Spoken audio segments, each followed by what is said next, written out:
100 for 100. That's right.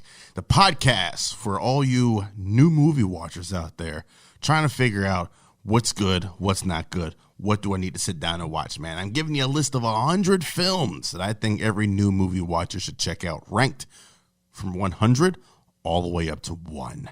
And each one of these is accompanied by a 100-word review, hence the title of this show, 100 for 100. It's me, your boy Seed, the host of this bit of business, as well as the creator of the Paprika Podcast Network.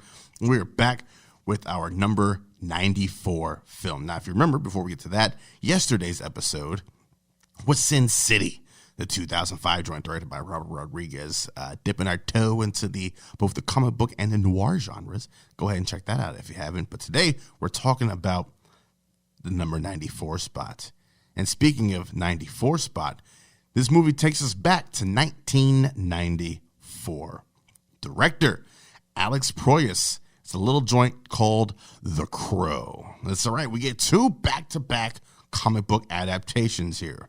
Almost similar a bit stylistically. Man, The Crow is great movie. Let's get into this 100-word review of The Crow. Continuing the theme of the comic book films that don't fit the mold, The Crow is an adaptation of James O'Barr's story of Eric Draven and his love for his fiancée, Shelley. Both murdered on Devil's Night by a gang of criminals, Draven's vengeance lifts him from the dead to settle debts. Aided by a seasoned cop, Ernie Hudson, a young girl, and a mystical crow, Eric moves his way through the gang until no stone is left unturned. The score from The Cure, coupled with the unfortunate circumstance of Brandon Lee's death, helps cement this as a beloved classic. I'm really paraphrasing some of these 100-word reviews as I go along. Oh, man, The Crow, that was that bit of business, man. It's taken up our 94 spot, and it's just one of those joints where I think this is I can honestly say maybe Sin City or The Crow is the first, it's not 100% accessible, I guess is the best way to put it. Like, this isn't for everybody. Like, this is for fans of a certain grunge type deal or a certain emo type deal. This is targeting a specific audience, a specific demographic, let's put it that way. Whereas I would say the vast majority of the films that we've talked about beforehand, aka the first week of the year, those have all been fairly general. Anyone can access and enjoy those. But The Crow is that bit of business, the tale of revenge and peace.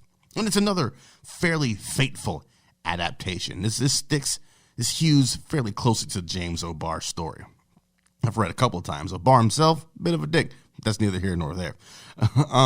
This movie slides in on sheer aesthetics and soundtrack alone. This movie just looks so cool and just sounds so cool. That's part of why it is as good as it is.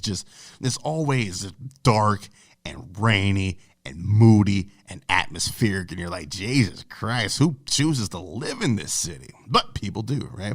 I think Brandon Lee would have been in high demand had he survived this film, because he turns in a wonderful performance as Eric Draven. And he does a great job as Eric Draven. Are the antagonists a bit cheesy and hamming it up a bit too much? Yeah, they certainly are. They most certainly are.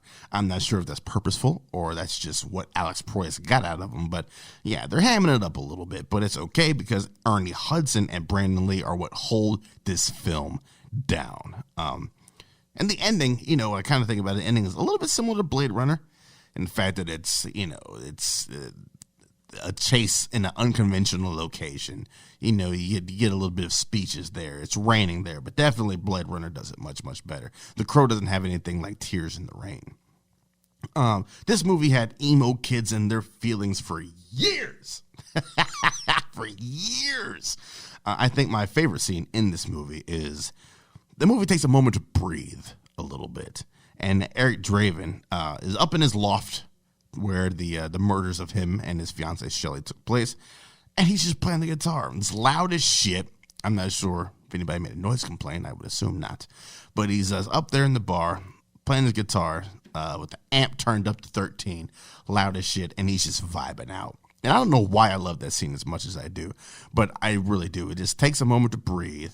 Just let him get his mind right before things really get back into the muck again. If you haven't seen The Crow, man, do yourself all of the favors and check that bit of business out and see maybe something that you end up liking a little bit more than you would think you have. If you haven't seen this movie, if you have, and it's been a while, just sit down, check it out, man. That's a nice little Friday night. If it's a rainy Friday night, man, and you're just in a sourpuss mood, this is a good movie to just put in and just be in your sourpuss feelings. That'll do it for our number 94 spot, The Crow.